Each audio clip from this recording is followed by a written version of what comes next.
밤사이 서울 등 중부지방에 많은 비가 내렸지만 호우특보는 일단 해제됐습니다. 하지만 내일까지 250mm 이상의 폭우가 내리는 곳도 있겠습니다. 북한 지역에 많은 비가 내리면서 임진강 최북단 교량 수위가 급격하게 상승했습니다. 정부는 접경 지역 주민 안전을 위해 북측의 상류댐을 방류하기 전에 통보해달라고 요구했습니다. 스페인을 찾은 윤석열 대통령이 호주 총리와의 정상회담에서 북한 비핵화와 중국과의 관계 설정 문제 등을 논의했습니다. 나토 사무총장과의 면담이 연기된 가운데 오늘은 가장 큰 관심이 쏠리는 한미일 정상회담이 열리고 나토 정상회의 연설에도 나섭니다. 서방 주요 7개국 G7 정상들이 러시아산 원유에 대한 가격 상한제를 추진하고 러시아 금 수입을 금지하기로 합의했습니다.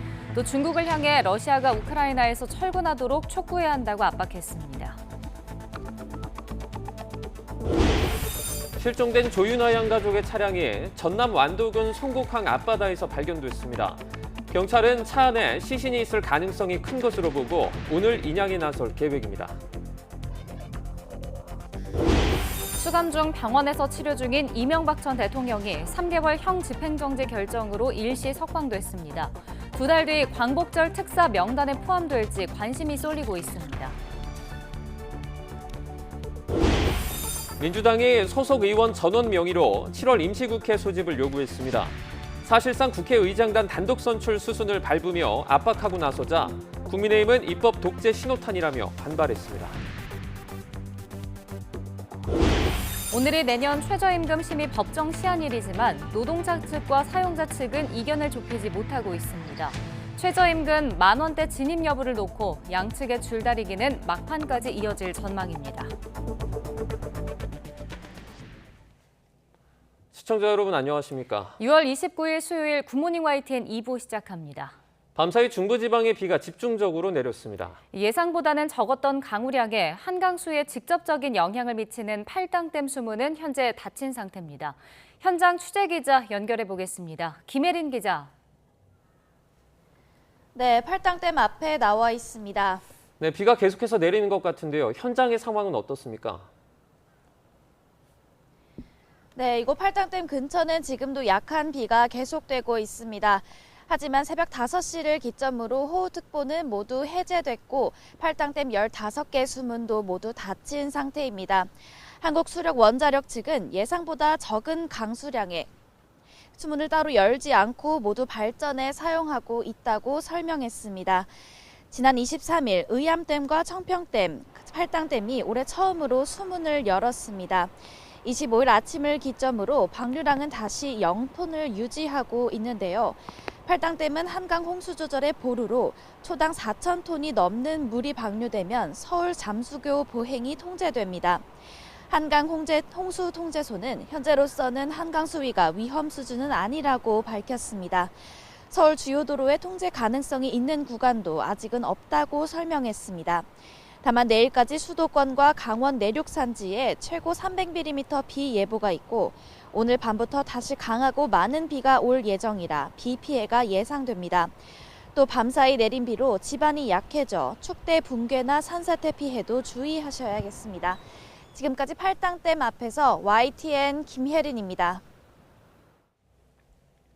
본격적인 장마철에 접어들며 밤사이 중부지방에 시간당 30mm가 넘는 많은 비가 내렸습니다. 비가 오면 수위가 높아지는 임진강도 물이 크게 불었다고 하는데요.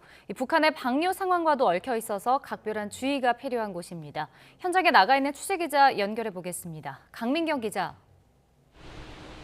네, 경기 연천군 군남댐에 나와 있습니다. 네, 지금도 비가 오고 있는 것 같은데요. 현장의 상황 어떻습니까? 네, 이곳에서는 밤새 거센 비가 내렸다 그쳤다를 반복하고 있습니다. 지금은 좀 잦아들었지만 빗방울이 계속 떨어져서 아직까지는 우산이나 우비 없이 돌아다니기는 힘들 정도입니다. 지금 제 뒤로 보이는 것처럼 이곳 군남댐에서는 밤사이 거센 물을 재차 쏟아내면서 폭포수 같은 물을 흘려보내며 수위를 조절하고 있습니다. 홍수 조절용 댐인 이곳 군남댐의 현재 수위 새벽 5시 반 기준으로 29.7m입니다. 네, 현재 수위인 40m에는 도달하지 않았지만 비가 퍼붓던 어젯밤 9시 반 정도부터 계속 이 수위를 유지하고 있다는 것을 확인할 수 있었습니다. 밤새 수도권의 호우주의보는 해제됐습니다. 그러나 이곳 연천을 포함해서 파주와 평택 등 경기도 대부분 지역에는 강풍주의보가 발령된 상태입니다. 기상당국은 비가 내릴 때 외출을 자제하고 물가에서는 멀리 떨어지라고 당부했습니다. 네, 임진강 국남댐은 접경 지역이라서 북한의 환강댐 방류와도 연관이 돼 있는데요. 지금 북한의 방류 조짐은 보이나요?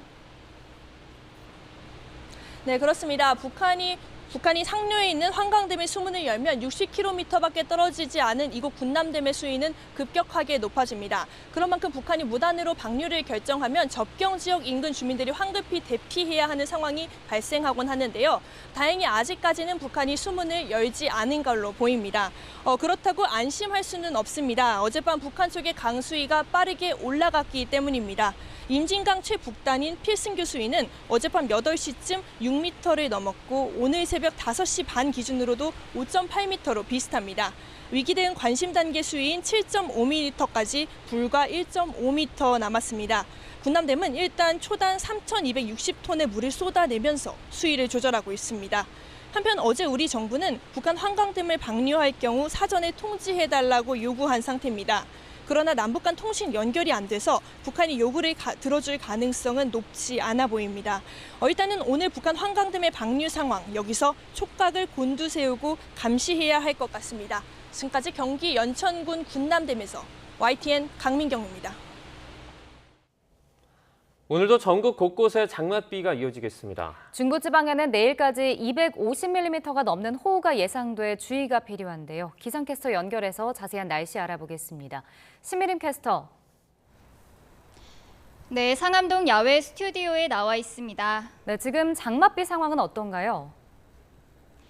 네, 장마철에 접어들면서 날씨가 무척이나 요란한데요. 서울도 밤사이 빗줄기가 굵어지면서 새벽 한때 호우주의보가 내려지기도 했습니다. 하지만 지금은 보시는 것처럼 빗줄기가 모두 잦아들었고요. 호우주의보도 모두 해제가 됐습니다. 하지만 밤부터는 다시 빗줄기가 굵어질 것으로 예상되고 있으니까요. 호우 피해 없도록 주변 시설물 점검 잘 해주셔야겠습니다. 현재 레이더 화면부터 살펴보도록 하겠습니다. 비구름이 점차 동쪽으로 이동하고 있는데요. 이에 따라서 강원 영서와 전북 등 곳곳에 시간당 10mm 안팎의 비가 이어지고 있습니다. 비는 낮 동안에 잠시 약해지겠지만 밤부터는 점차 강해지겠고요. 비구름이 이동하는 지역에 따라서 호우특보도 다시 내려지겠습니다.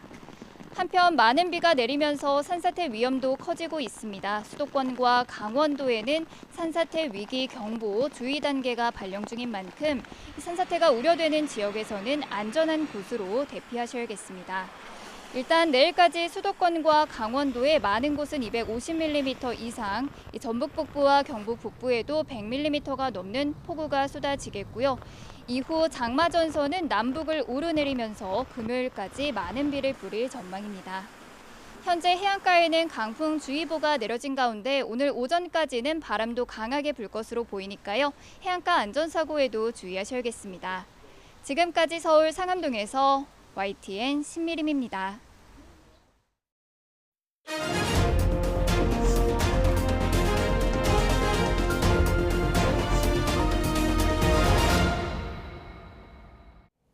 스페인을 방문 중인 윤석열 대통령이 다자외교 첫 일정인 호주 총리와의 정상회담에서 에너지 기후변화 대응, 북한 비핵화 등에서 공감대를 이뤘습니다. 나토 사무총장과의 면담은 갑작스레 연기되면서 외교 결례 논란이 일고 있습니다. 스페인 마드리드에서 박소정 기자가 동행 취재했습니다. 마드리드 시내 호텔에서 열린 한 호주 정상회담. 회담장에 먼저 들어선 윤석열 대통령이 앤서니 알바니지 호주 총리를 맞이합니다. 지난달 취임했다는 점에서 닮은 두 정상, 반갑게 악수하고 바로 회담에 들어갔습니다. 양국 모두 새 정부가 출범한 만큼 앞으로 양국 관계를 더욱 발전시키기 위해 긴밀히 협력해 나가기를 희망합니다. 40분 동안 회담에서 에너지 기후변화 대응과 북한 비핵화 문제 등의 공감대를 이뤘습니다. 윤 대통령은 호주가 강점을 가진 그린 수소 분야에서 한국 기업의 동참을 희망한다는 입장을 전하며 경제 안보 협력을 강조했고, 알바니지 총리는 북한 비핵화에 적극 협력하겠다는 입장을 재확인했습니다. 우크라이나 전쟁을 거론하며 권위주의가 미치는 역효과에 경각심을 함께 가져야 한다고도 언급했는데, 러시아뿐 아니라 중국을 견제한 것이라는 해석이 나왔습니다. 윤 대통령의 뒤이은 일정이었던 스톨텐베르그 나토 사무총장과의 면담은 대기 중에 갑작스레 미뤄졌습니다. 중립국이었던 핀란드와 스웨덴이 나토 가입을 신청해 관련 협상이 진행됐는데, 튀르키예, 즉 터키가 완강히 가입을 반대하면서 일정이 길어졌다고 대통령실은 설명했습니다. 언제 다시 잡힐지는 불투명한데 외교 결례라는 지적이 나옵니다. 앞서 윤 대통령과 핀란드 대통령이 잡았던 첫 정상회담도 나토 가입 협상 문제로 취소됐습니다. 윤 대통령은 한국 시각으로 오늘 밤에는 한미일 정상회담을 하고, 나토 일정의 핵심인 동맹국 파트너국 간 정상회의에서 3분 연설에 나섭니다. 한국 나토 간 지리적 협력 확대를 제안하는 동시에 북한 비핵화를 위한 지속적인 협력을 요청할 방침입니다. 나토 동맹국들이 한국을 일관되게 지지해온 것을 평가하고, 앞으로 북한의 비핵화를 도모하는 데 있어 나토 동맹국과 파트너국 지도자들의 지속적인 협력을 가장 관심이 쏠리는 한미일 정상회담 역시 북핵에 대한 공조가 이슈가 될 전망인데, 짧은 회담인 만큼 얼마나 깊이 있는 대화가 오갈 수 있을지가 관건입니다. 스페인 마드리드에서 YTN 박소정입니다. 윤석열 대통령과 부인 김건희 여사가 스페인 국왕인 펠리페 6세가 주최한 환영 만찬에 부부 동반으로 참석했습니다.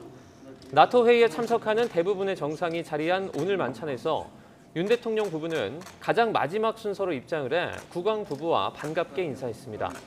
윤 대통령은 기념 촬영을 기다리며 다소 어색한 모습이었지만, 구면인 미국 바이든 대통령이 첫 번째로 악수를 청하자 한박 웃음을 지었습니다. 윤석열 대통령이 이번 나토 정상회의 참석으로 대유럽 경제 외교를 본격화한다고 대통령실이 밝혔습니다. 최상목 경제수석은 마드리드 프레스룸 브리핑에서 이번 나토 회의는 새로운 수출 주력 사업에 대한 정상급 세일즈 외교의 시작이라며 이같이 말했습니다. 일단 원자력 발전과 방위 산업부터 시작해 향후 5년간 이런 리스트들이 추가될 것이라면서, 특히 문재인 정부의 탈원전 정책으로 고사 직전에 몰린 원전 산업의 수출을 재개하겠다고 강조했습니다. 이어 폴란드, 체코 등 원전 사업자 선정이 임박한 국가를 대상으로 원전 수주에 총력을 기울일 것이라고 언급했습니다. 북대서양조약기구 나토의 새 전략 개념에 중국의 다면적인 도전이 처음 포함될 것으로 보입니다. 나토 사무총장에 이어서 미국 국가안보보좌관도 이를 확인했는데요. 4년여 만에 처음으로 열리는 한미일 정상회담에서는 북한의 지속적인 위협에 초점이 맞춰질 것으로 전망됩니다. 워싱턴에서 강태욱 특파원이 보도합니다.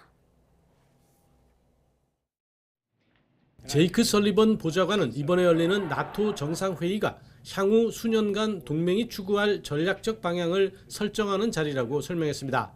또 다양한 전략 수행에 필요한 나토의 재원을 늘리기 위한 특정한 목표도 합의하게 될 것이라고 강조했습니다.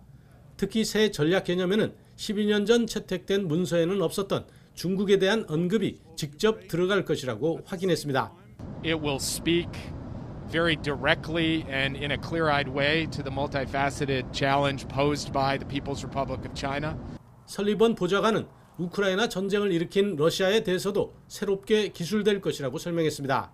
12년 전에는 전략 파트너였지만 이번에는 러시아가 초래한 위협과 유럽의 평화를 깬 방식을 명확하게 포함한다는 겁니다. 그러면서 우크라이나 무기 지원 문제 등도 논의될 것이라고 덧붙였습니다. And they'll also have an opportunity to reaffirm their determination to remain united for as long as it takes to ensure a sovereign and independent Ukraine and that Russia pays a severe price for its wanton aggression against Ukraine. 설리번 보좌관은 또 이번 나토 정상회의에 우리나라와 일본, 호주, 뉴질랜드가 처음 참석한다고 밝혔습니다. 인도태평양 지역과 유럽 대서양 지역 간 안보 측면에서의 연관성이 심화하고 있기 때문이라고 설명했습니다. 특히 정상회의 기간에 한미일 정상회담도 열린다고 소개했습니다. 세 나라 정상회담은 바이든 정부 들어서는 처음인데 미사일 시험 등 갈수록 수위가 올라가고 있는 북한의 위협이 주요 논의 사항이라고 전했습니다. 워싱턴에서 YTN 강태욱입니다. 주요 7개국 G7 정상들이 러시아산 원유에 대한 가격 상한제 추진 등 추가 제재를 발표하며 러시아에 대한 압박을 강화했습니다. 정상들은 또 중국도 러시아에 대한 규탄에 동참하라며 압박 수위를 높였습니다. 보도에 김은건 기자입니다. 독일 남부 엘마우성에서 사흘 동안 이어진 G7 정상회의.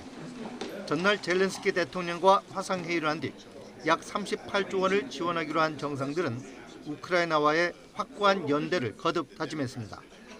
특히 정상회의 기간에도 벌어진 러시아군의 무차별적 공격은 전쟁 범죄라며 강하게 규탄했습니다. Mit vielen Toten und Verletzten ist erneut der Beweis, dass Putin seine brutale Aggression gegenüber der Bevölkerung beibehält. 러시아에 대한 추가 제재안도 내놨습니다. 러시아의 주요 수입원인 금 수입을 금지하기로 한 데 이어 러시아산 원유에 대한 가격 상한제를 추진하기로 했습니다.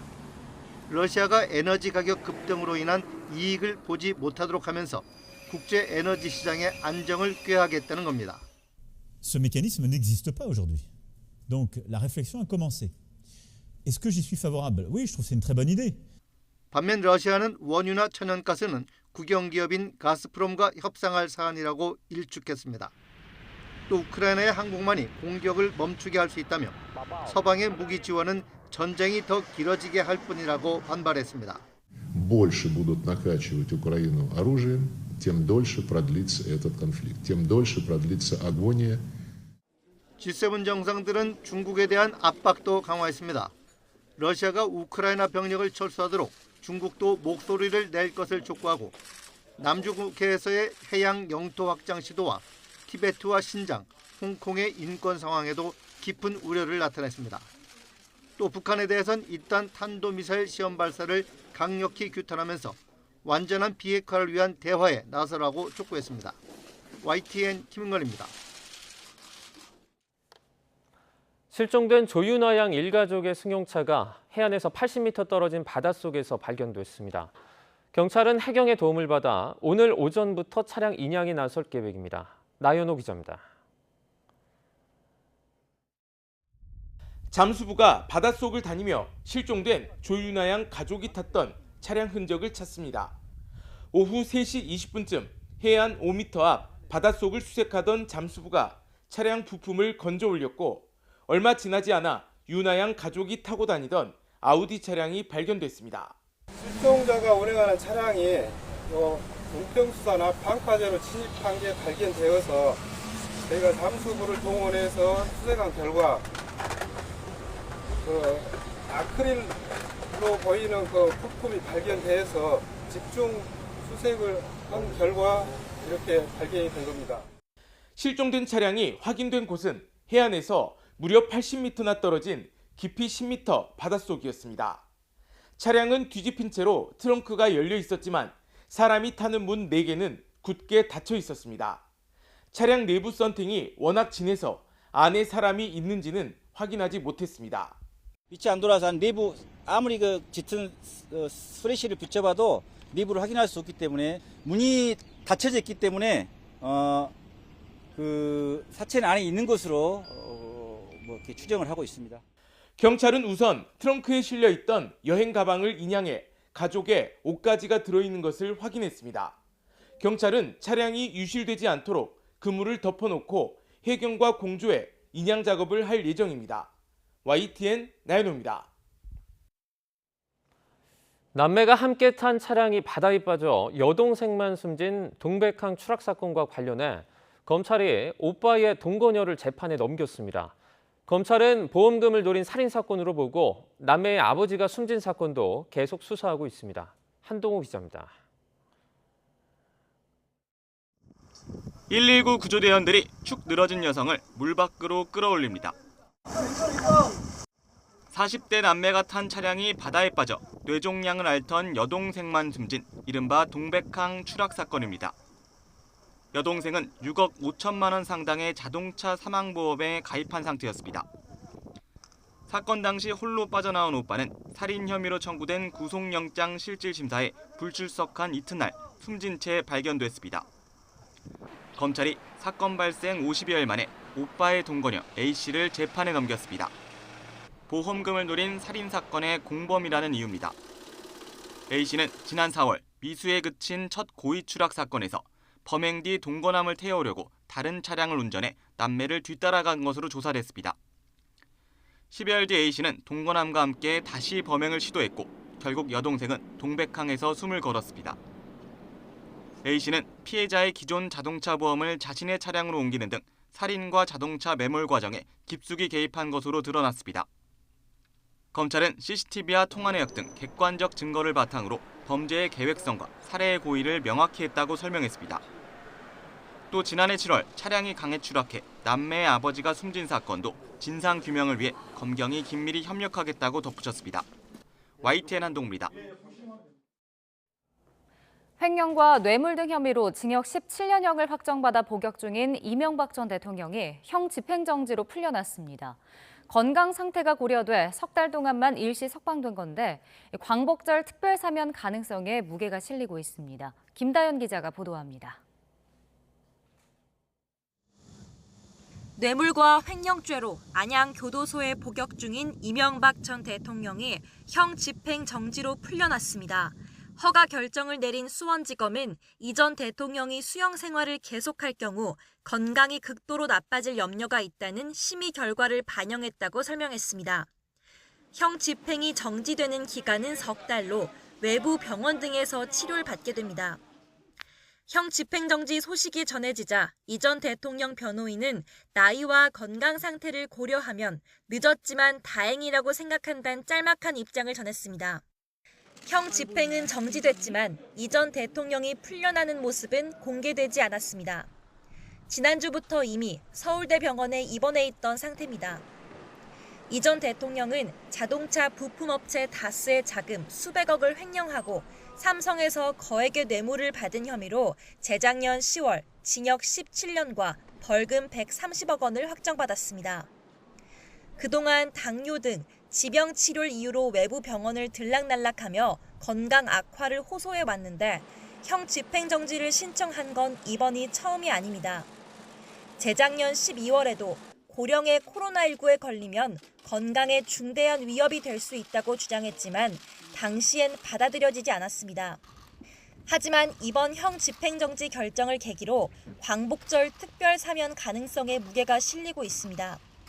앞서 윤석열 대통령은 형 집행정지 신청 소식이 전해진 직후 사면을 거론할 단계가 아니라며 선을 긋기도 했지만 하루 만에 발언 수위를 바꿨습니다. 글쎄요, 거기에 대해서는 지금 언급할 문제는 아니라고 생각합니다. 그럼 20몇 년을 수감 생활을 하게 하는 건 안 맞지 않습니까? 과거의 전례에 비추어서라도. 그러나 일부 부정적인 국민 여론과 이 전 대통령에 대한 수사를 이끈 당사자가 윤 대통령이란 점은 부담스러운 대목입니다. 올해 81살인 이 전 대통령은 확정된 징역 17년 가운데 2년 8개월가량을 복역했고 내지 않은 벌금은 80억 원가량입니다. YTN 김다연입니다. 내년도 최저임금 심의에 참여하는 노동계와 경영계가 전원회의에서 최저임금 최초 요구안의 수정안을 냈습니다. 어제부터 오늘 새벽까지 이어진 최저임금위원회 7차 전원회의에서 노동계는 내년 최저임금으로 올해보다 12.9% 오른 시간당 1,340원을, 경영계는 1.1% 인상된 9,260원을 제안했습니다. 노동자위원은 모든 것이 다 올랐는데 임금만 안 올리는 것이 말이 되느냐며 최저임금의 근본 취지는 저임금 노동자의 생활 안정이고 소상공인이 어렵기 때문에 최저임금을 묵자고 하는 데는 동의하기 어렵다고 말했습니다. 반면 사용자위원은 이미 최저임금은 중위소득의 60% 이상이고 우리나라 인건비가 낮은 수준이 아니라며 물가가 올랐다고 얘기하는데 원자재는 몇 배 더 올랐고 또 최저임금을 주지 못하는 농촌의 현실도 고려해야 한다고 설명했습니다.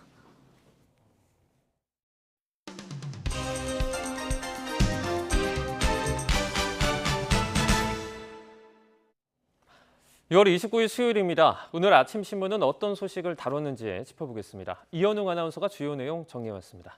어서 오세요. 안녕하십니까. 네, 첫 번째 기사 보겠습니다. 네, 이제 윤석열 대통령이 나토 일정에 돌입을 했습니다. 거기서 나온 내용들을 정리한 기사죠. 네, 그렇습니다. 두 가지 신문 준비했는데 하나씩 보면서 설명드리겠습니다. 네. 먼저 위쪽에 조선일보 제목을 보면 나토까지 중국의 위협 처음으로 명시한다라고 되어 있습니다. 이 관련 발언이 제이크 설리번 미 백악관 국가안보보좌관으로부터도 나왔고요.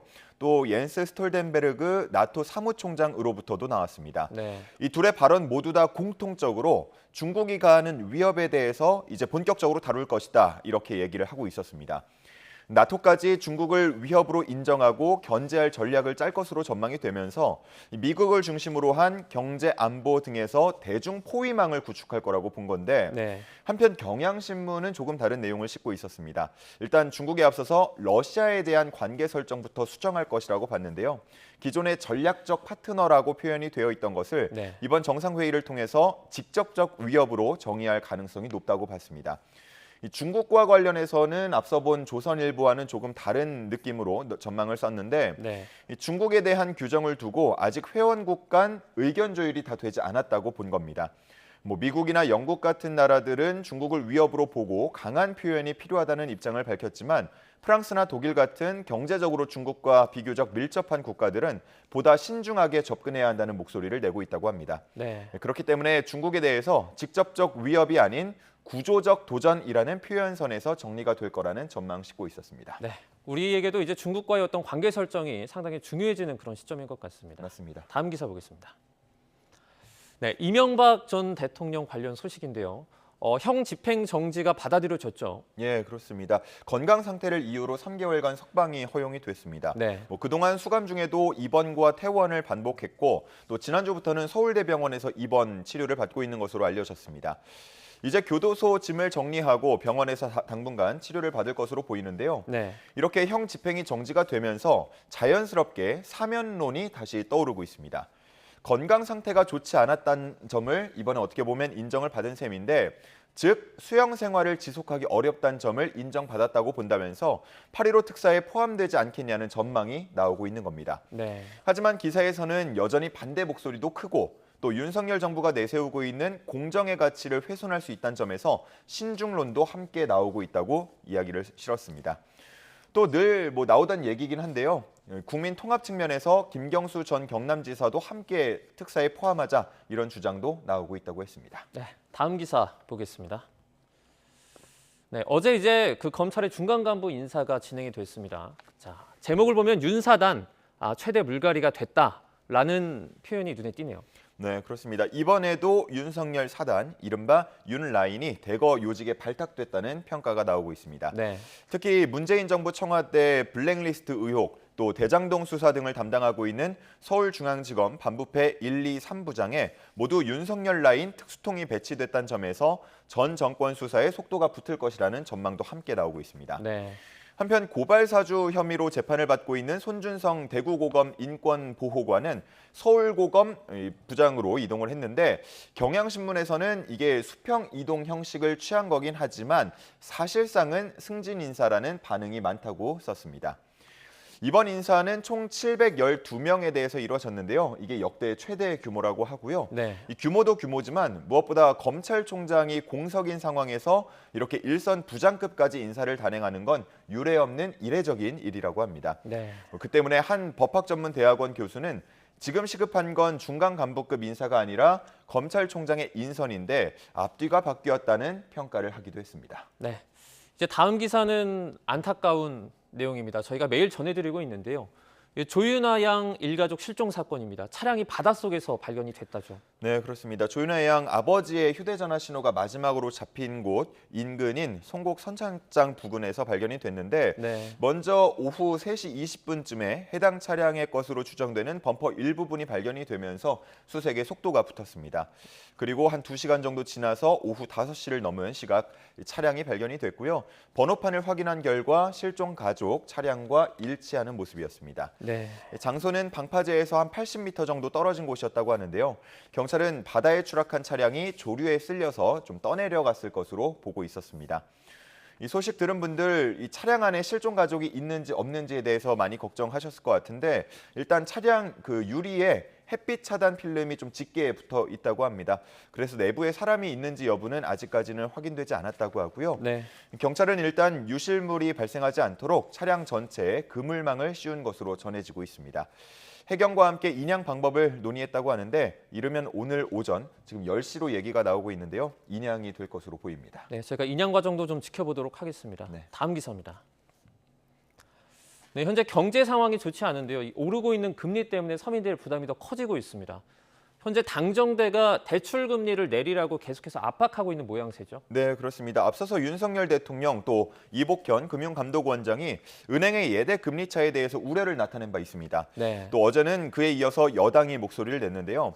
서민들의 이자 부담이 커지는 상황에서 은행들이 이 고통을 함께 좀 나눌 필요가 있다, 이런 입장입니다. 현재 분기별로 공시를 하고 있는 예대 금리차, 앞으로는 매달 공시하자, 이런 방안을 금융당국에 요청하기로 했다고 하는데요. 좀 더 투명하게 운영하고 나아가서 대출금리 인하에 대한 은행 간 경쟁도 붙일 수 있다는 계산인 듯 보입니다. 자, 이렇게 당정이 함께 금리 인하 압박에 나서니까 일부 은행들 대출 금리는 좀 내리는 모습을 보였고요. 네. 또 예금 금리는 올리는 그런 결정을 취하기도 했습니다.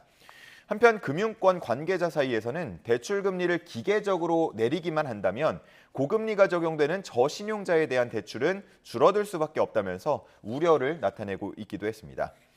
한편 아래 있는 기사에서는 공매도 조사반 설치에 대한 내용도 나와 있었는데요. 이복현 금융감독원장이 어제 간담회 발언을 근거로 해서 이제 나온 얘기입니다. 시장 불안에 편승한 투자자 피해 유발 행위는 공매도 조사 전담반을 설치해서 엄중히 조치하겠다, 이런 얘기를 했는데 네. 작년에 개인 투자자들이 많이 유입되지 않았습니까? 이런 상황에서 금융시장이 불안해지니까 위험을 가중시킬 수 있는 불법 공매도 또 불공정 거래를 막겠다는 취지의 발언이었습니다. 네, 마지막 기사 보겠습니다. 네, 일제 강점기 시대에 이제 강제동원 피해자들 보상 관련해서 정부가 좀 나서고 있다, 이런 기사 내용 같은데요. 먼저 300억 기금이 조성이 된다라는 내용이 보이고요. 그리고 배상이 아니라 보상이란 단어를 쓴 것도 상당히 눈에 띕니다. 어떤 내용입니까? 네, 그렇습니다. 법원 판결에 따라서 압류된 일본 전범 기업 자산 첫 현금화 절차가 올 가을쯤으로 예정이 돼 있습니다. 지금 네. 8월 정도로 지금 얘기가 나오고 있는데요. 일본이 그동안 강한 반대 입장을 밝혀왔던 만큼 강한 충돌이 예상이 되고 있습니다. 이 충돌을 막기 위해서 지금까지 다양한 대책들이 논의가 되어 왔는데요. 서울신문에서 얘기하는 방안은 이른바 강제동원 피해자 명예회복 기금을 조성해서 피해자에게 위자료 명목으로 보상금을 지급하겠다는 겁니다. 네. 이 방법을 양국 모두가 가장 현실적으로 보고 있다고 전했는데요. 피해자와 가족 300명 정도에게 각 1억 원씩 총 300억 원을 지급한다는 계획입니다. 이 기금은 한국 기업과 한국 국민의 자발적 모금, 또 일본 기업과 일본 국민의 자발적 모금을 통해서 마련한다는 계획인데요. 여기서 미쓰비시 중공업 그리고 일본제철 같은 전범 기업은 빠질 전망입니다. 일본은 한일 청구권 협정에 의해서 강제 동원 문제가 이미 해소됐다고 보기 때문에 이번에 다시 이들에게 돈을 내라고 하는 건 이른바 이중과세가 된다는 입장인데요. 이 부분에 있어서 약간의 논란이 예상이 됩니다. 네. 돈도 돈이지만요, 공식 사죄가 있어야 한다는 목소리도 큰 상황입니다. 우리 정부는 이 안을 두고 피해자들을 설득할 계획이라고 하는데 만약에 피해자들이 끝까지 반대할 경우에는 우리 정부가 배상금을 대신 먼저 지급하고 나중에 일본에게 청구하거나 아니면 기금을 조성하는 대위 변제안을 긴급조치 성격으로 추진할 수도 있다고 합니다. 한일 관계 개선 그리고 피해자 설득, 이 사이에서 당분간은 고민이 깊어질 것으로 보입니다. 네, 이제 피해자들의 목소리가 많이 반영이 됐으면 좋겠습니다. 네. 여기까지 듣겠습니다. 고맙습니다. 감사합니다.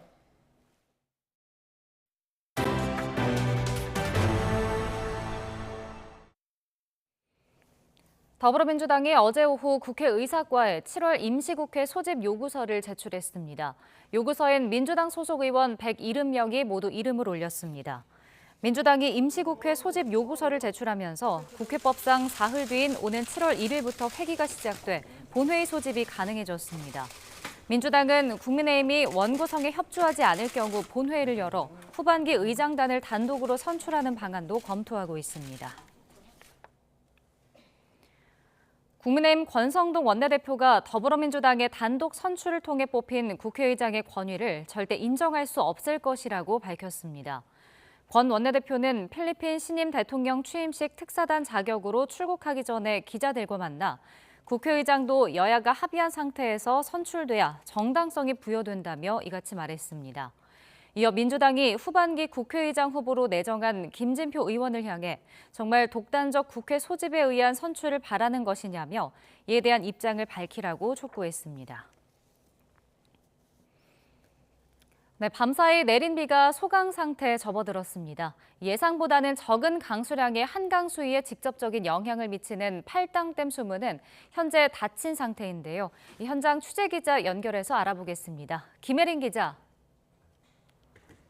네, 팔당댐 앞에 나와 있습니다. 네, 지금 팔당댐 상황은 어떻습니까? 네, 이곳 팔당댐 근처는 지금도 약한 빗방울이 계속되고 있습니다. 하지만 새벽 5시를 기점으로 호우특보는 모두 해제됐고 팔당댐 15개 수문도 모두 닫힌 상태입니다. 한국수력원자력 측은 예상보다 적은 강수량에 수문을 따로 열지 않고 모두 발전에 사용하고 있다고 설명했습니다. 지난 23일 의암댐과 청평댐, 팔당댐이 올해 처음으로 수문을 열었습니다. 25일 아침을 기점으로 팔당댐 방류량은 다시 0톤을 유지하고 있습니다. 팔당댐은 한강 홍수 조절의 보루로 초당 4,000톤이 넘는 물이 방류되면 서울 잠수교 보행이 통제됩니다. 한강 홍수 통제소는 현재로서는 한강 수위가 위험 수준은 아니라고 밝혔는데요. 서울 주요 도로에 통제 가능성이 있는 구간도 아직은 없다고 설명했습니다. 다만 내일까지 수도권과 강원 내륙 산지에 최고 300mm 비 예보가 있고 오늘 밤부터 다시 강하고 많은 비가 올 예정이라 비 피해가 예상됩니다. 또 밤사이 내린 비로 지반이 약해져 축대 붕괴나 산사태 피해도 주의하셔야겠습니다. 지금까지 팔당댐 앞에서 YTN 김혜린입니다. 밤사이 중부지방에 많은 비가 내려 접경 지역 인근 임진강의 물도 크게 불었습니다. 북한의 방류 상황과도 얽혀 있어서 각별한 주의가 필요한 곳인데요. 현장 취재기자 연결해서 자세히 알아보겠습니다. 강민경 기자. 네, 경기 연천군 군남댐에 나와 있습니다. 네, 지금 군남댐 현장 상황은 어떤가요? 네, 밤새 내리던 비는 좀 잦아들었지만 빗방울은 계속 떨어지고 있습니다. 아직까지도 우산이나 우비 없이 다니기는 힘들 정도인데요. 게다가 지금 아침이 되면서 바람까지 휘몰아치면서 빗방울이 재차 날리고 있는 상황입니다. 군남댐은 보시다시피 거의 폭포 같은 흙탕물을 쏟아내면서 수위를 조절하고 있습니다. 이곳 홍수조절용 댐인 군남댐의 현재 수위 새벽 6시 반 기준으로 29.7m입니다. 한계 수위인 40m까지는 도달하지 않았지만 비가 퍼붓던 어젯밤 9시 정도부터 꽤 물이 차올란 상태가 유지되고 있다는 걸 확인할 수 있습니다. 밤새 수도권의 호우주의보는 해제됐습니다. 그러나 이곳 연천을 포함해 파주와 평택 등 경기도 대부분 지역에는 강풍주의보가 발령된 상태입니다. 기상당국은 비가 내릴 때 외출을 자제하고 물가에서는 멀리 떨어지라고 당부했습니다. 네, 임진강 군남댐은 접경 지역이라서 북한의 환강댐 방류와도 연관이 돼 있는데요. 지금 북한의 방류 조짐은 보입니까? 그렇습니다. 북한이 상류에 있는 환강댐의 수문을 열면 60km밖에 떨어지지 않은 이곳 군남댐의 수위는 급격히 차오릅니다. 그런 만큼 북한이 사전 통보 없이 북한이 방류를 시작하면 이곳 접경 지역 주민들이 황급히 대피해야 하는 상황이 발생하곤 하는데요. 다행히 아직까지는 북한이 수문을 열 기미를 보이지 않고 있습니다. 그렇다고 안심할 수는 없습니다. 북한 쪽의 강수위가 빠르게 올라가고 있기 때문입니다. 임진강 최북단인 필승교의 수위는 어젯밤 8시쯤 6m를 넘었는데요. 새벽에 조금 줄어드는가 싶었는데 오늘 새벽 6시 반에 다시 6m에 근접해서 위기 대응 관심 단계 수위인 7.5m까지는 불과 1.5m 남았습니다. 군남댐은 일단 초당 3,260톤의 물을 쏟아내면서 수위를 조절하고 있습니다. 한편 어제 우리 정부는 북한 환강댐을 방류할 경우 사전에 통지해달라고 요구한 상태입니다.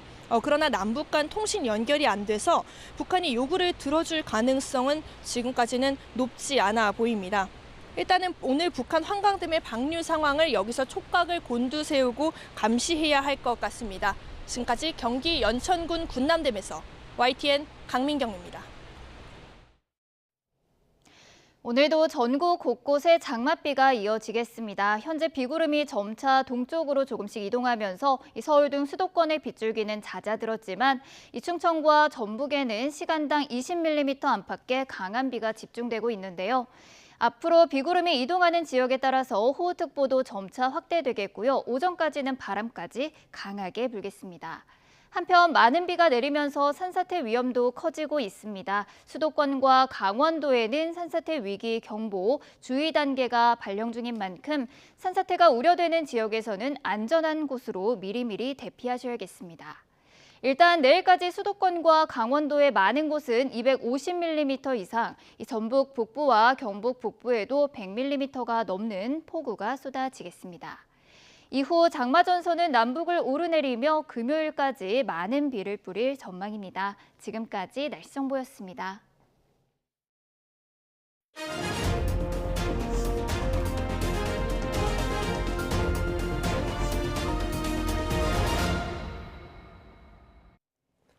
윤석열 대통령이 나토 정상회의 기간 첫 공식 일정인 호주 정상회담을 통해 가치규범연대와 북핵 문제 협력 등을 논의했습니다. 윤 대통령은 한국 시간으로 어젯밤 10시 50분 마드리드 시내의 한 호텔에서 앤서니 앨버니지 호주 총리와 마주 앉아 포괄적 전략 동반 관계를 어떻게 발전시킬지 논의했습니다.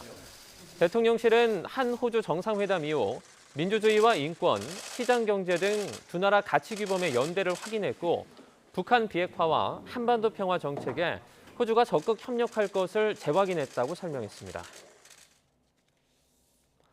한국 시각으로 새벽 1시에 예정됐던 윤석열 대통령과 나토 사무총장과의 면담이 갑자기 연기됐습니다.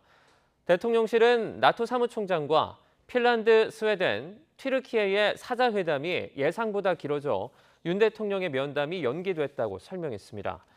최근 우크라이나 전쟁 등을 계기로 핀란드와 스웨덴이 나토 신규 가입을 신청했지만 튀르키예가 완강히 반대하고 있습니다. 윤 대통령은 면담 현장에 왔다가 발길을 돌린 것으로 전해졌는데 대통령실 관계자는 내일이나 모레 면담할 가능성도 현재로서는 불투명하다고 덧붙였습니다. 미 백악관이 북대서양조약기구 나토 정상회의를 계기로 열리는 한미일 정상회담에서 북한의 집중적인 미사일 발사 등 계속된 위협에 논의에 초점을 맞출 것이라고 밝혔습니다. 제이크 설리번 백악관 국가안보보좌관은 나토 정상회의가 열리는 스페인으로 이동하는 비행기 안에서 간담회를 열고 이번 한미일 정상회담은 삼국 지도자가 오랜만에 만나는 회담이라며 이같이 말했습니다. 설리번 보좌관은 또 한미일 정상회담에서 인도태평양 파트너와 나토 동맹국과 함께 중국이 제기하는 도전에 대해서도 협의할 것이며 중국 문제는 나토 동맹국과의 관련성이 커지고 있는 사안이라고 강조했습니다. 중국이 나토가 새 전략 개념에 중국을 포함시킨 것에 강력히 반발했습니다. 윤석열 대통령의 나토 정상회의 참석에도 우회적으로 불만을 표시했는데 우리 정부는 특정 국가를 겨냥한 것이 아니라는 입장입니다. 베이징에서 강성웅 특파원의 보도입니다. 중국은 북대서양 조약기구 나토가 중국을 새 전략 개념에 포함시킨다고 밝힌 것을 비판했습니다.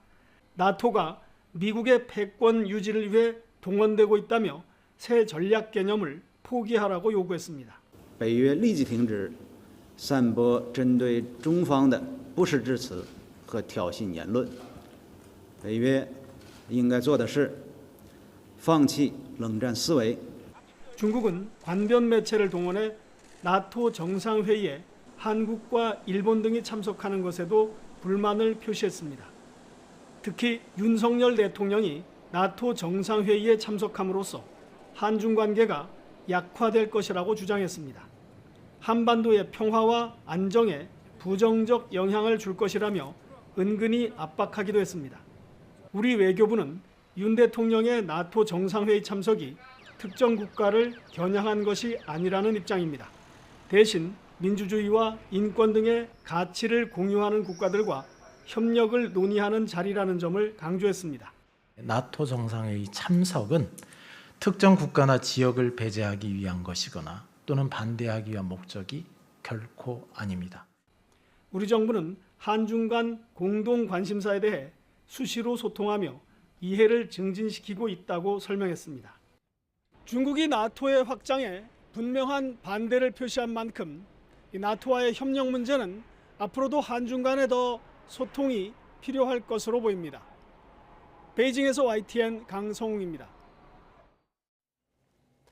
주요 7개국 G7 정상들이 러시아산 원유에 대한 가격 상한제를 추진하기로 했습니다. G7 정상들은 현지 시각 28일 정상회의 폐막과 함께 발표한 공동 성명에서 제3국 민간 부문과 협의해 러시아산 원유 가격 상한제 도입을 위한 모든 조처를 검토하기로 했다고 밝혔습니다. 러시아가 에너지 가격 급등으로 인한 이익을 보지 못하도록 하는 것이 목표로 원유 가격 상한제를 지킨 경우에만 원유 수송과 관련한 보험을 제공하는 방안 등이 검토되고 있습니다. G7 정상들은 또 러시아로부터 금 수입을 금지하도록 추진하기로 합의하고 중국의 왜곡된 무역 관행에 대해서도 규탄했습니다. 세계 주요 7개국 G7 정상들이 북한의 대륙간 탄도미사일, ICBM 등 탄도미사일 시험 발사를 규탄하고 북한이 완전한 비핵화를 위한 대화에 나설 것을 촉구했습니다.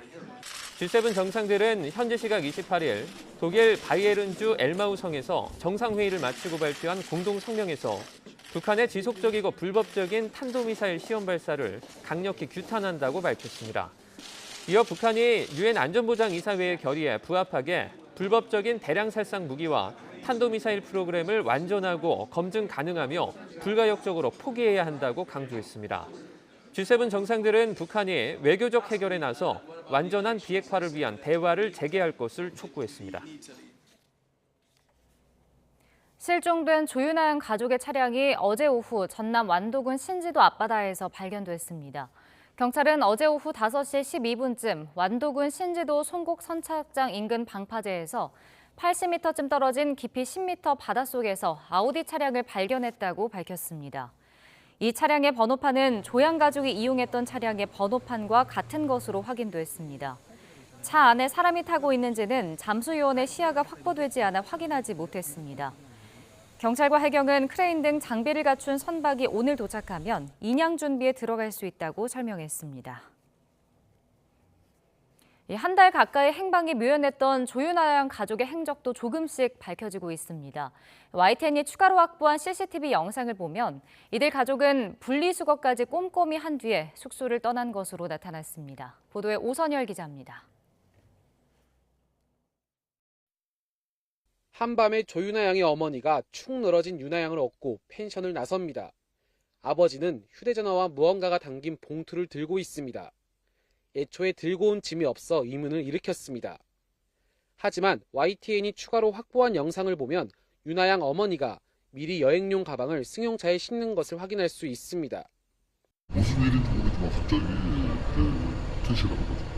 일반적인 똑같은 패턴이면 전혀 타치가 않아요. 입퇴실을 알 수가 없어요.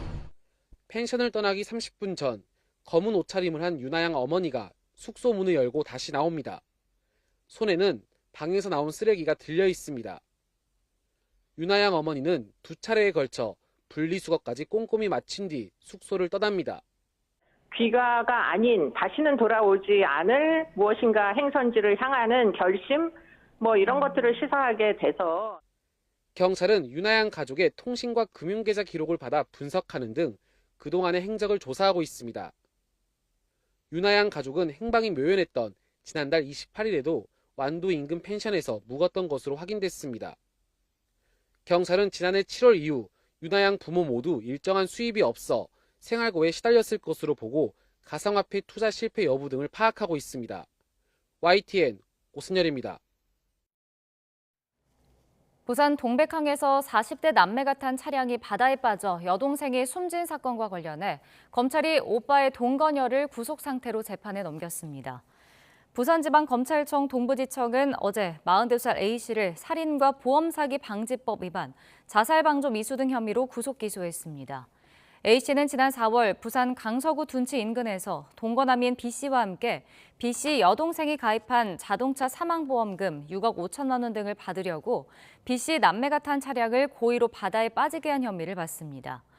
당시 동생이 무사히 구조되자 A씨와 B씨는 지난달 3일 부산 기장군 동백항에서 다시 추락 사건을 일으켜 여동생을 숨지게 한 것으로 조사됐습니다. 고물가 현상이 길게 이어지는 가운데 소비자들은 석유류 제품 가격 상승을 가장 우려하는 것으로 나타났습니다. 여기에 기준금리 상승 추세까지 겹치면서 앞으로 삶이 더 어려워질 것으로 보는 시각이 급격하게 늘고 있습니다. 보도에 박병환 기자입니다. 지난 2월 24일 시작된 우크라이나 사태. 4개월이 지났지만 전쟁이 언제 끝날지 모르는 가운데 원유가와 곡물가 급등, 공급망 차질 등으로 소비자들이 후유증에 시달리고 있습니다. 소비자들은 앞으로 1년 동안 물가 상승에 영향을 미칠 품목으로 석유류를 첫 손에 꼽았습니다. 농축수산물과 공공요금 등이 뒤를 이었습니다. 앞으로 1년 동안 예상하는 물가 상승률, 그러니까 기대 인플레이션율은 3.9%로 지난 5월 전망인 3.3%보다 0.6%포인트나 뛰었습니다. 고물가에 대한 우려가 커진 셈입니다. 길어지는 고물가 상황에 미국과 우리나라 등 주요 국가의 기준금리 인상이 겹치면서 경제 상황을 바라보는 시선은 악화일로입니다. 경제 상황에 대한 소비자의 심리를 나타내는 소비자 심리 지수는 이번 달 96.4로 나타나 한 달 만에 무려 6.2포인트나 하락했습니다. 기준선 100을 밑돌아 앞으로 경기가 나빠질 것으로 보는 시선이 크게 늘었습니다.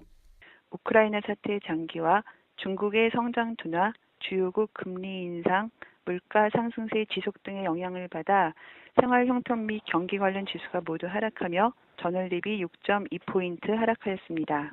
지난 몇 년간 급등한 아파트값에 대해서는 이미 오를 만큼 오른 것으로 판단했습니다. 주택가격 전망지수는 98로 나타나 전월에 비해 13포인트나 하락했습니다. YTN 박병환입니다.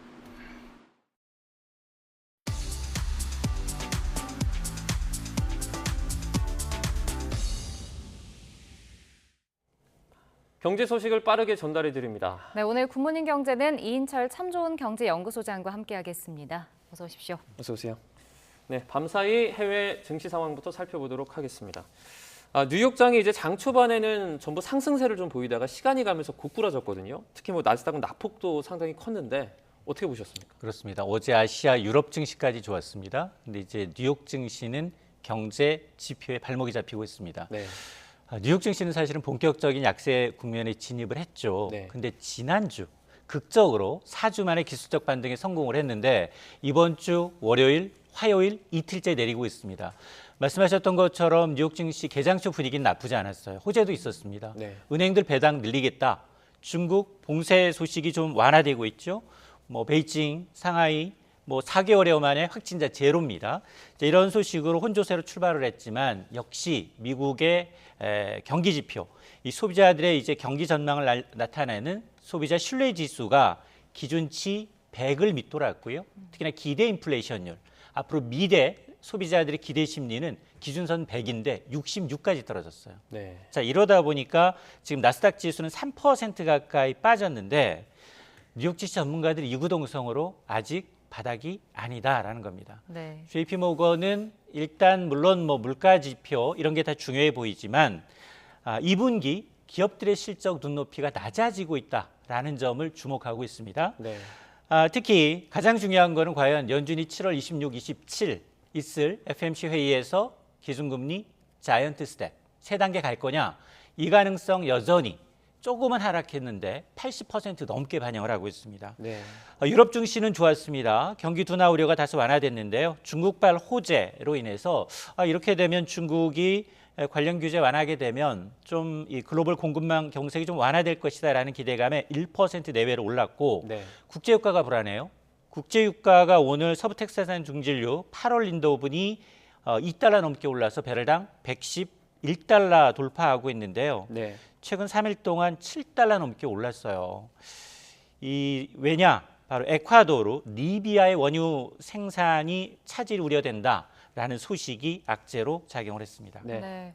또 우리 증시도 좀 살펴보면 코스피가 2,400선을 회복했잖아요. 근데 삼성전자도 6만 전자 회복을 또 눈앞에 두고 있네요. 맞습니다.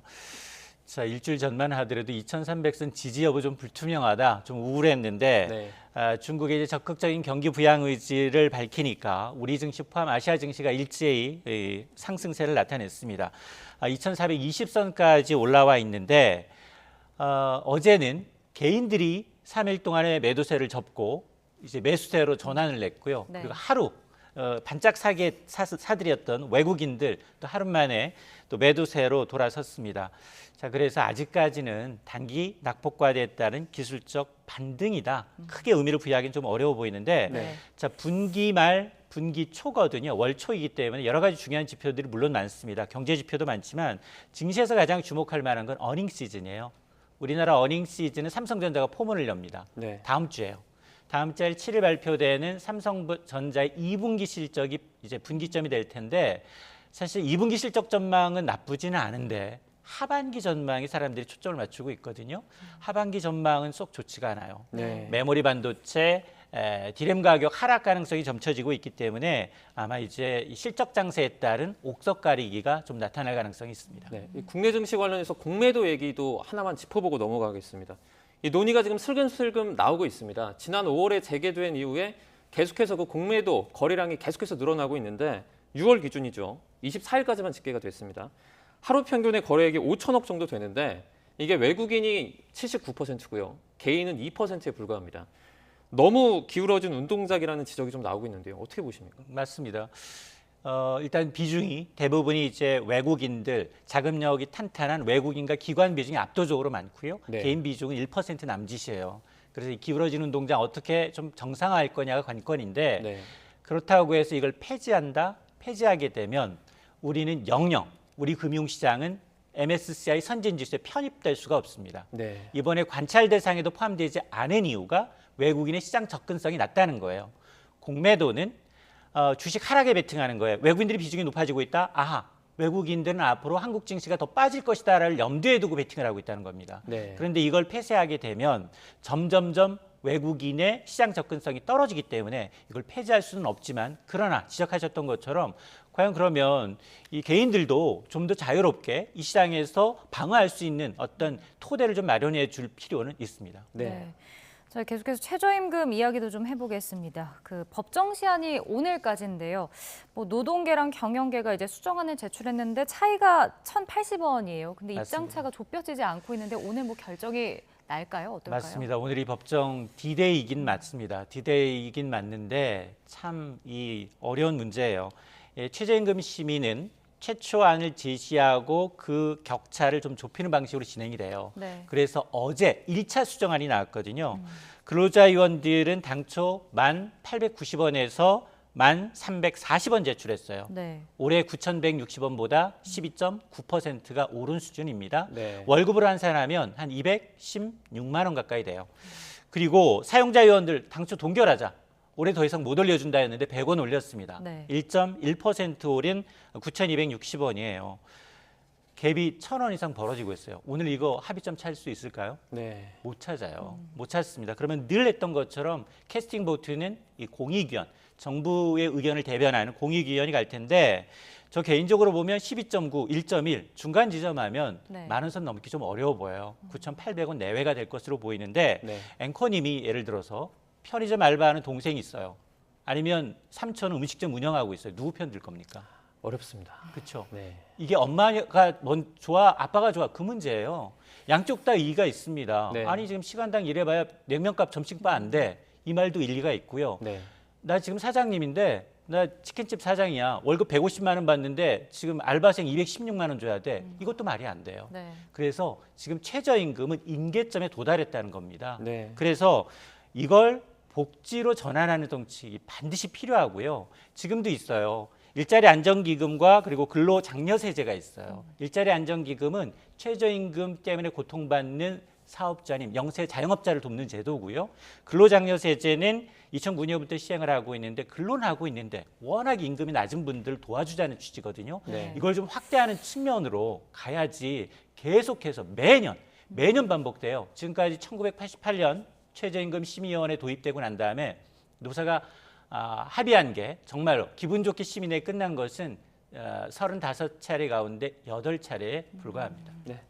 앞서 어제 오전에 추경호 부총리가 이 경영계를 만나서 과도한 임금 인상을 자제해달라고 당부했습니다. 이에 노동계는 이제 반발했는데요. 먼저 발언 내용부터 들어보겠습니다. 과도한 임금 인상은 고물가 상황을 심화시킬 뿐만 아니라 대기업과 중소기업의 임금 격차를 더욱 확대시키고 또 중소기업 근로 취약계층의 상대적 박탈감도 키우고 있습니다. 우리 경제 어려움을 감안해서 경영계에서는 과도한 임금 인상을 자제해 주시고 최저임금위원회가 열리고 있는 오늘 당일 오전에 이런 발언을 하고 이런 만남을 가졌다는 것 자체가 노동계로서는 굉장히 당혹스럽고 분노스럽지 않을 수 없습니다. 네. 추경호 부총리는 과도한 임금 인상을 좀 자제해달라. 그리고 노동계는 당일 아침에 이런 얘기를 해서 당혹스럽다라고 이야기를 했습니다. 이런 발언을 한 이유는 뭘까요? 틀린 말은 아닌데 참 시점이 묘하다라는 겁니다. 사실 주요 대기업들의 지금 임금 협상을 보게 되면 삼성전자는 8% 넘게, LG도 비슷합니다. 지난해도 9%인데 올해도 8%대, 여기다가 네이버, 카카오는 2자릿수예요. 자, 이러다 보니까 우리가 정말로 배 고픈 거는 참아도 배 아픈 건 못 참거든요. 이렇게 대기업이 먼저 치고 나가면 중소기업은 같은 일을 하잖아요. 근데 임금 격차가 더 벌어진다는 겁니다. 이런 취지에서 이제 추장관을 한 거예요. 특히나 경영자 총협회를 만난 자리에서 물가 상승세를 심화시킬 수 있는 과도한 임금 인상을 자제해달라. 근데 맞는 얘기인데 꼭 하필이면 최저임금, 이제 임금 협상 D-Day 앞두고 하니 노동계는 발끈할 수밖에 없는데요. 사실상 임금 협상이라는 건 노사 간의 협상의 문제지 정부가 직접 개입할 수 있는 여지가 굉장히 적습니다. 다만 지금 고물가 저성장 국면에서 고물가로 인한 이제 금리 인상이 이어지게 되면 금리 인상은 기업들의 제품 가격으로 전가하게 됩니다. 이렇게 되면 물가난을 더욱 부채시킬 수 있는 악순환의 고리가 되기 때문에 이걸 좀 무리한 발언인데 정부의 개입 여지가 점점 줄고 있는 과정에서 지금 물가도 못 잡고 중재도 못 한다면 굉장히 심각한 상황으로 빠져들 수 있습니다. 이제 최저임금 인상과 과도한 임금 인상은 의미가 다르다는 점 좀 또 오해하는 분들이 계셔서 한 번 더 말씀을 드리고요. 추 부총리는 과도한 임금 인상을 자제하자 이렇게 말을 한 것이고요. 과도한 임금 인상은 근데 이제 대기업과 중소기업의 격차를 벌리지 않습니다. 맞습니다. 벌리지 않습니까? 근데 최저임금의 상승은 반대로 그 차이를 좀 줄여주는 효과가 있는 것 같은데 어떻게 보십니까? 그러니까 앞서 제가 이제 최저임금이라는 건 노동자의 기본적인 생활권을 보장하자는 거예요. 그래서 공식이 정해져 있어요. 최저임금 정하는 공식이 뭐냐? 처음에 경제 성장률이 얼마인가? 플러스 물가 상승률이에요. 거기다가 고용률을 빼줍니다. 그러니까 쟤는 뭐 전쟁이라든가 특수 상황을 제외하고는 이거 더 이상 기본 공식으로 놔둬서 매년 우리가 만나서 하지 말자. 대신에 앞서 말씀드렸던 것처럼 최저임금은 대기업이 부담하는 게 아니라 근로자 5인 미만, 영세 자영업자들의 문제이거든요. 그러면 이걸 더 이상 200만 원 이상 올려주기가 굉장히 힘들어요. 지난 2년 동안도 정상적인 영업 활동을 못했고요. 정부의 지원금으로 근근히 이어가고 있습니다. 이런 분들한테 내년에 최저임금 올려주세요. 지금 수준도 버티기 어렵다는 겁니다. 그렇다면 앞서 제가 말씀드렸던 것처럼 그러면 이제 최저임금 논의를 복지 차원에서 좀 접근하는 것도 고려를 할 타이밍입니다. 저희가 어제 또 전기와 가스 요금이 오른다는 소식을 전해드렸었는데요. 뭐 택시 요금이나 상하수도 같은 지역 공공 요금도 이제 또 오를 것 같다고요. 맞습니다. 지금 전기가스는 중앙정부가 통제가 가능해요. 근데 지금 말씀하신 것처럼 상하수도 요금, 시내버스 요금, 택시 요금, 전철 요금, 쓰레기 봉투값 이거 누가 결정합니까? 중앙정부가 결정하지 않아요. 지자체가 결정합니다. 지자체 세수 좋은가요? 좋지 않아요. 그래서 지금 뭐 보니까 대구뿐만 아니라 제주도, 강원도, 여기다 서울은 지하철 요금까지 좀 들썩들썩 거리고 있습니다. 이러다 보니까 정부는 야 공공요금 안 올리는 지자체에 대해서는 인센티브 줄게. 이게 이제 특별 교부세가 있거든요. 여기 한 110억 원 가량 배정이 돼 있는데 110억 원 갖고 지방의 공공요금을 막는다고요? 이게 불가능하다는 겁니다. 자, 그러다 보니까 지금 이 지자체뿐만 아니라 특히나 이제 국제유가 급등과 관련해서 직결되고 있는 교통비 부담인데 이 교통비 부담 사실은 지금 유류세 인하폭 37%로 간다 하더라도 당장 일주일 만에 지금 경유가 휘발유 가격이 30-40원씩 오르고 있거든요. 그러면 이거 해봐도 바로 소멸돼요. 그러니까 이제 옛날 2008년에 도입했던 유가연동 보조금제가 다시 내부적으로 검토가 되고 있는데 그러나 이거 역시 마찬가지입니다. 재원 부담은 굉장히 큰데 이렇게 되면 현금을 직접 환급해 주게 되면 대형차 타는 부자들이 더 수혜를 받거든요. 네. 그래서 정부의 고민이 좀 큰 것 같습니다. 전기요금을 말씀하시죠. 그 본격적인 이제 더위도 앞두고 있고 뭐 전기료, 가스료 다 오르고 이렇게 지역 공공요금까지 오르면 하반기에 서민 부담이 뭐 엄청 커질 것 같은데요. 맞습니다. 전기료 올해 몇 번 올라요? 3번 올랐고 3번 오릅니다. 네. 가스요금은 4번 올라요. 전기요금 그제 발표한 거는 이제 연료비 연동제로는 올해 한 번 5원으로 끝이지만 네. 기본 연료비, 기후 환경 비용 이거 4월, 7월, 10월에 예정돼 있어요. 전기요금만 우리 가정에서 부담하는 게 연간 16원이 넘고요. 이걸 비율로 하면 퍼센트로 하면 15%가 넘게 오릅니다. 네. 그래서 가구당 5,000원 넘어요. 또 악마는 디테일에 있다고 아마 전기요금 발표할 때 보셨으면 갑자기 사연 기준 이제 기준이 바뀌어요. 네. 지금까지는 4인 기준 가정이 평균 사용하는 게 얼마? 350kW였어요. 네. 이번 발표에서는 307kW로 낮췄어요. 네. 그러면서 307kW를 사용하게 되면 각 가정은 1,500원, 1,535원 부담한다. 네. 근데 뭐 그전에 뭐 어떤 얘기가 나오냐? 야, 한국은 가정용 전기요금 가장 빠르게 증가했고요. 그리고 전기요금은 OECD 국가 가운데 세계에서 3번째로 싸대요. 네. 이런 보도 내놓고 더 많이 쓴다라고 했는데 기준을 낮췄어요. 네. 왜일까요? 왜냐? 350kW로 이번 인상분을 반영하면 2,000원이 넘어요. 근데 야, 전기요금도 2,000원, 가스요금도 2,200원대. 이게 부담스러웠던 거예요. 네. 그러니까 정말로 이 소비자들의 알 권리 측면에서 그리고 여기다 또 지금 간과한 게 이게 부가세 별도예요. 네. 우리가 사실 그 해외여행 가기 위해서 항공권 검색하다가 딱 최저임금 최저가 눌렀는데 딱 하면 앞자리 수가 바뀌어. 네. 부가세에 더 붙으면 굉장히 화나잖아요. 네. 그러니까 이게 눈 가리고 아웅이다라는 생각이 듭니다. 네. 기준도 조금 낮추고 부가세도 빼고 정말 악마는 좀 디테일이 있네요. 그 전기세를 올리는데도 그럼에도 불구하고 한전 주식이 빠졌습니다. 맞아요. 이게 그러니까 적자 규모를 볼 때 인상폭이 그거에 미치지 못했다 이렇게 보는 건가요? 맞습니다. 이번 인상으로 지금 한전이 추가로 더 걷어가는 돈은 1조 3천억 원 수준입니다. 네. 아니 1분기에만 8조 가까운 적자 냈고요. 네. 여기 올해 30조 그리고 총 부채가 148조예요. 네. 총 부채가 148조. 조족지혈이라는 겁니다. 그러다 보니까 외국인 주식 투자 비중이 최근 5년 새 반토막이 났어요. 네. 근데 제가 늘 말씀드립니다만 한전은 우리나라에 상장돼 있기도 하지만 뉴욕 증권거래소에 상장돼 있는 국내 몇 개 안 되는 주식이에요. 네. 외국인들이 계속해서 발을 빼고 있다? 상당히 좋지 않게 보고 있다는 겁니다. 네, 알겠습니다. 경제 이슈 여기까지 듣겠습니다. 이인철 참정원 경제연구소장과 함께했습니다. 고맙습니다. 고맙습니다.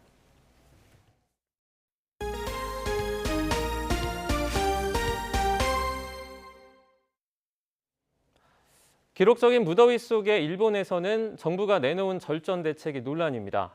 전기요금이 급등해 서민 부담이 큰데 가격을 낮추기 위한 근본 대책 없이 절전을 하면 포인트를 준다고 하니 비판이 속출하고 있는데요. 도쿄에서 이경화 특파원이 취재했습니다. 일본 도쿄는 나흘 연속 낮 최고 기온 35도를 넘어섰습니다. 6월에 이런 무더위가 이어진 것은 기상 관측 사상 처음입니다. 냉방을 켜지 않고는 견디기 어렵지만 전기 요금이 큰 부담입니다. 涼しいところに住んでるんで、だけど電気代は高いですね。節約しようと思いますけど。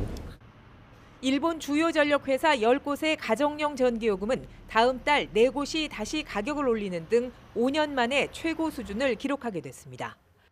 도쿄전력의 경우 1년 전과 비교하면 평균 사용량 기준으로 27% 정도 전기료가 오르는 겁니다. 지난해 9월 이후 전력 발전에 쓰이는 석탄과 LNG 가격 상승으로 인상이 이어진 데다 올해는 우크라이나 사태가 결정적이었습니다. 일본 정부는 절전 프로그램에 참가하는 가정에 2,000엔, 우리 돈으로 약 2만 원 정도를 포인트로 돌려주겠다고 발표했습니다. 節電プログラムに参加するご家庭への2000円相当のポイントの付与等を8月中に解消することということでございます。 하지만 전기요금 인상에 따른 서민 부담을 상쇄하기에 턱없이 부족하다는 비판이 속출하고 있습니다. 공급을 늘려 전기요금을 낮추기 위한 근본 대책 없이 일회성 대책으로 세금만 낭비한다는 겁니다. 특히 최근의 기록적인 무더위를 정부가 감안하지 않고 있다는 불만도 이어졌습니다. 話してるのはわからないでもないんですけども、ただね、しかもクーラー使って節電しろっていうちょっと矛盾したことを言っているのがどうなのかな。 참의원 선거를 앞두고 일본 주요 야당들은 전기요금을 내려야 한다며 선거전에서 목소리를 높이고 있습니다. 연립여당인 공명당 야마구치 대표도 전기요금이 계속 오르는 것은 좋지 않다며 기시다 총리가 나토 정상회의를 마치고 돌아오면 부담을 줄이기 위한 대책을 협의할 것이라고 밝혔습니다. 도쿄에서 YTN 이경아입니다. 영국에서 원숭이 두창 감염 사례가 1000건을 넘었습니다. 영국 보건안전청은 현지 시각 26일 기준으로 원숭이 두창 감염이 1076건을 기록했으며 앞으로 계속 늘어날 것으로 보인다고 밝혔습니다. 또 여름에 대형 행사에 참석하거나 새로운 파트너와 성관계를 할 경우 원숭이 두창 증상이 생기는지 주의해서 살필 것을 권고했습니다. 영국 보건안전청은 원숭이 두창 감염이 우려되면 사람들을 만나거나 성적 접촉을 하지 말고 의료진과 상담하라고 덧붙였습니다. 유럽의약품청이 천연두 백신 인바넥스를 원숭이 두창 예방에 사용하기 위한 검토에 들어갔습니다. 유럽의약품청은 현지 시각 28일 덴마크 바이오 업체인 바바리안 노르딕의 천연두 백신 인바넥스를 원숭이 두창으로 확대 사용하기 위해 자료 검토를 시작했다고 밝혔습니다. 인바넥스는 현재 유럽연합 EU에서 성인 두창, 즉 천연두 예방용으로 승인된 백신으로 미국에서는 지네오스로 불리며 이미 원숭이 두창용으로도 승인을 받았습니다. 어젯밤 9시까지 전국 17개 시도에서 코로나19 확진 판정을 받은 사람은 9,845명으로 집계됐습니다. 이는 그제 같은 시간대보다 546명이 많은 것으로 일주일 전보다는 1,293명, 2주 전보다는 913명이 많습니다. 이런 추세로 볼 때 오늘 발표될 신규 확진자 수는 10,000명 안팎이 될 것으로 전망됩니다. 우크라이나의 민간 시설을 폭격한 러시아군이 제2의 도시 하르키우도 다시 공격할 가능성이 커지고 있습니다. 이처럼 러시아의 공세가 강화되자 단결을 강조하고 있는 서방의 셈법 역시 복잡해지고 있습니다. 류재복 기자입니다. 미사일 공격으로 폐허가 된 쇼핑센터에서 구조 작업이 시작됐습니다. 잔해를 치워가며 혹시 모를 생존자를 찾지만 시간이 갈수록 피해는 커지고 있습니다.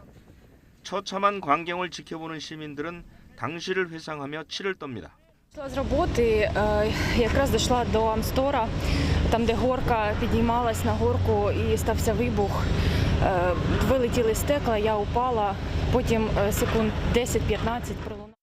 러시아는 서방의 무기 저장고를 공격했다고 주장하며 테러 비난을 부인했습니다. 하지만 피해를 본 건 모두 민간인이었습니다. Я була в 500 метрах від місця взриву. Це, звісно, жах. Це просто жах. У мене слов немає, як це виразити. 러시아는 지난 2주 동안 우크라이나 제2도시 하르키우에도 포격을 가했습니다. 민간인 20명 이상이 목숨을 잃었습니다. 포격에 이어 하르키우 전선 부근에 대규모 병력이 집결하면서 지상군 침공 가능성이 커지고 있습니다. 이처럼 러시아의 공세가 다시 거세지자 서방의 긴장감도 높아지고 있습니다. 경계와 단결을 주문하는 목소리가 높지만 전쟁 장기화에 따른 각국의 셈법은 점점 복잡해지고 있습니다. Noch ist natürlich nicht abzusehen, wie sich die Welt in den kommenden Monaten und Jahren verändern wird. Klar ist aber, dass wir diese Veränderung am besten meistern werden, wenn wir eng und vertrauensvoll zusammenstehen und zusammenarbeiten. 미국에서도 비관론이 고개를 들고 있습니다. 미국 당국자는 러시아에 빼앗긴 영토를 모두 되찾을 기대가 사라진다며 승리의 조건을 다시 정의해야 한다는 내부 논의가 시작됐다고 전했습니다. YTN 유재복입니다. 볼로디미르 젤렌스키 우크라이나 대통령은 자국 쇼핑몰을 타격한 러시아의 미사일 공격과 관련해 유엔이 현장을 방문해 조사할 것을 촉구했습니다. 젤렌스키 대통령은 원격 화상으로 유엔 안전보장이사회 회의에 참여해 연설을 통해 유엔이 특별대표나 사무총장을 미사일 공격 현장으로 보낼 것을 제안한다고 말했습니다. 그러면서 러시아의 침공은 유엔에서 테러리스트 국가의 법적 정의를 명기하고 그런 국가를 처벌할 필요성이 시급하다는 점을 보여준다고 덧붙였습니다. 미국으로 밀입국하려는 중남미 이민자들을 실은 찜통 트레일러 참사의 희생자가 50명으로 늘었습니다. CNN은 텍사스주 샌안토니오 남서부 외곽에서 발견된 대형 트레일러 안에서 시신 46구가 무더기로 발견된 데 이어서 병원으로 이송된 16명 가운데 3명이 숨지고 사인이 확인되지 않은 사망자 1명이 더 있다고 전했습니다. 경찰은 이송된 사람들의 경우 발견 당시에 신체가 뜨거웠고 탈수 증세를 보였다며 이들이 타고 있던 트레일러 안에서는 물을 발견할 수 없었다고 덧붙였습니다. 병원은 고열과 탈수 증상을 보인 일부 환자들은 위독한 상태여서 희생자가 더 늘어날 가능성이 있다고 밝혔습니다. 이에 대해서 조 바이든 미국 대통령은 참혹하고 가슴 아픈 일이라고 말했습니다. 북대서양 조약기구 정상회의 참석차 스페인을 방문 중인 바이든 대통령은 현지 시각 28일 성명을 통해 국토안보부가 조사 중이지만 초기 보고를 보면 밀입국 조직이나 인신매매범에 의해 발생한 비극으로 보인다면서 이같이 밝혔습니다. 열대지방이 서식지인 대형 바다새 구남조가 부산에 나타났습니다. 우아한 활강을 선보이고 갈매기와 먹이 경쟁도 하다가 사라졌는데요. 바람이나 태풍에 우연히 떠밀린 개체가 몇 년에 한 번씩 우리나라에서 이렇게 목격됐다고 합니다. 보도에 김종호 기자입니다. 갈매기 사이로 검은색 대형 바다새가 나타납니다. 바쁜 날개짓으로 정신없는 갈매기 사이에서 긴 날개를 활짝 펴 우아하고 여유 있는 활강을 선보입니다. 꼬리가 제비처럼 갈라진 모습이 특징인 이 새는 열대 태평양이 주 서식지인 대형 조류 구남조입니다.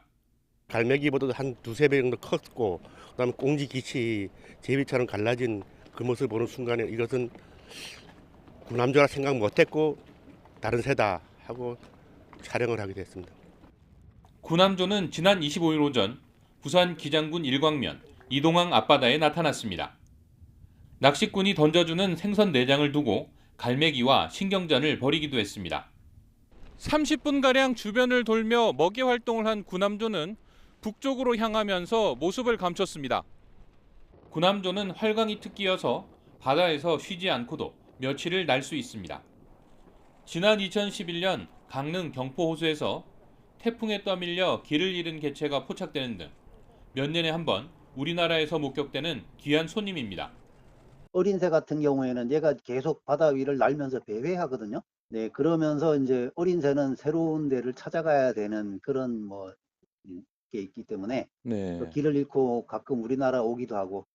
열대에 사는 새가 우리 곁에 나타났으니 지구 온난화 영향을 생각해 볼 여지가 있지만 지금까지 목격된 빈도로 볼 때는 확대 해석이라는 게 전문가 판단입니다. YTN 김종호입니다. 1,700만 관객을 모은 우리나라 역대 최고의 흥행작 명량의 후속편이 올여름 극장가를 찾아옵니다. 이번엔 한산도 대첩으로 조선을 지키기 위해 젊은 이순신 박해일이 나섰습니다. 보도에 최하영 기자입니다. 조선 최고의 명장이자 우리나라 최고의 흥행을 일궈낸 이순신 장군이 8년 만에 다시 영화관으로 돌아옵니다. 이번엔 명량해전 5년 전 한산도 대첩으로 거슬러 올라갑니다. 하객진을 펼칠 젊은 이순신은 배우 박해일이 맡았습니다. 최민식 선배님의 어떤 용맹스러운 용장의 모습이었다면 이번에는 전략을 아주 밀도 있고 지혜롭게 우리 수군들과 함께 이 전투를 행하는 지장으로서의 모습과 선배 이순신 최민식은 후배 이순신에게 이런 조언을 남겼습니다. 곁눈질 하시고 씩 웃으시면서 고생 좀 해봐라. 달라진 건 이순신뿐만이 아닙니다. 한산에선 해전이 펼쳐지는 51분 동안 거북선이 새로운 주인공으로 등장합니다. 부제가 또 영예 출연이잖아요. 네, 그게 거북선이기도 하고 우리 장군님이기도 하고 한산이라는 영화를 통해서는 거북선은 또 반드시 봐줘야 하는 그런 어떤 존재감 있는 대표적 역사적인 고증물이기 때문에 김한민 감독은 이번 영화를 자긍심 한 단어로 압축했습니다. 하나의 단어로 통합됐으면 좋겠는데 그게 바로 자긍심이다. 이런 느낌으로 이 영화가 꼭 와닿았으면 좋겠어요. 그의 이순신 장군 이야기는 여기서 끝이 아닙니다. 이미 촬영을 마친 3부작의 마지막 노량이 현명한 이순신 배우 김윤석과 함께 관객을 또 한 번 찾아올 예정입니다. YTN 최아영입니다. 지난 5월 칸 국제영화제 감독상 수상작인 헤어질 결심이 193개국에 선판매됐다고 배급사 CJ ENM이 전했습니다. 박찬욱 감독이 연출한 헤어질 결심은 오늘 우리나라와 프랑스 동시 개봉을 시작으로 다음 달 인도네시아와 홍콩, 타이완에서 개봉합니다. 또 태국과 체코에서는 8월, 영국과 북미 지역에서는 10월에 개봉합니다. 고 이어령 초대 문화부 장관이 세상을 떠나기 전에 마지막으로 남긴 육필 원고가 한 권의 책으로 공개됐습니다. 이 전 장관의 부인 강인숙 영인문학관장은 어제 이어령의 마지막 노트 눈물 한 방울 출간 기자간담회에서 고인이 컴퓨터를 사용할 수 없어 할 수 없이 노트를 썼다며 노트를 읽다 보면 혼자 저승으로 가야 하는 인간의 외로움이 배어 있다고 회상했습니다. 눈물 한 방울은 지난 2019년 10월부터 올해 1월까지 27개월 동안 고인이 남긴 노트 속 글 147편 가운데 110편을 엄선해서 손수 그린 그림과 함께 엮은 책입니다. 이 전 장관은 서문에서 지금 우리에게 절실한 것이 있다면 관용의 눈물 한 방울이라며 나와 남을 위해 흘리는 눈물은 지상에서 가장 아름답고 힘 있는 것이라고 밝혔습니다. 내년 7월 강릉에서 열리는 세계 합창대회를 1년 앞두고 대대적인 사전 행사가 열립니다. 2023 강릉 세계합창대회 조직위원회는 다음 달 4일 강릉 경포해변 중앙광장에서 대회 D-Day 1년을 카운트다운하는 시계탑 제막식을 연다고 밝혔습니다. 또 세계합창대회 대회기 인수식과 LED 성화 점등식 축하 공연도 열 것이라고 밝혔습니다. 2000년 오스트리아 린츠에서 시작된 세계합창대회는 세계 최대 규모 합창축제로 강릉시는 지난 2020년 12회 대회 개최지로 확정됐습니다. 서울 김포국제공항과 도쿄 하네다 국제공항을 잇는 항공노선 운항이 코로나19 여파로 중단된 지 2년 3개월 만에 재개됩니다. 아시아나항공 오지 1085편과 대한항공 K707편은 각각 오늘 아침 8시 40분과 오전 9시에 승객 50명에서 60명을 태우고 김포공항에서 하네다공항으로 향합니다. 오늘부터 대한항공과 아시아나항공은 수요일과 토요일 주 2회 김포 하네다 노선을 운항하고 일본항공과 전일본 공수도 각각 주 2회씩 운항합니다. 새벽 한때 서울에도 강한 장대비가 쏟아졌습니다. 지금은 빗줄기가 약해지면서 서울 등 수도권 지역의 호우특보는 모두 해제가 됐는데요. 현재 장마전선은 남동쪽으로 살짝 남하하면서 강원과 충청 그리고 호남 지역에 영향을 주고 있습니다. 특히 서해상에서 발달한 강한 비구름이 점차 유입되면서 충청과 또 호남 지역의 빗줄기가 굵어지겠는데요. 이에 따라서 충남과 전북 곳곳으로는 호우주의보가 새로 내려졌습니다. 비 피해가 없도록 각별히 주의를 해주시기 바랍니다.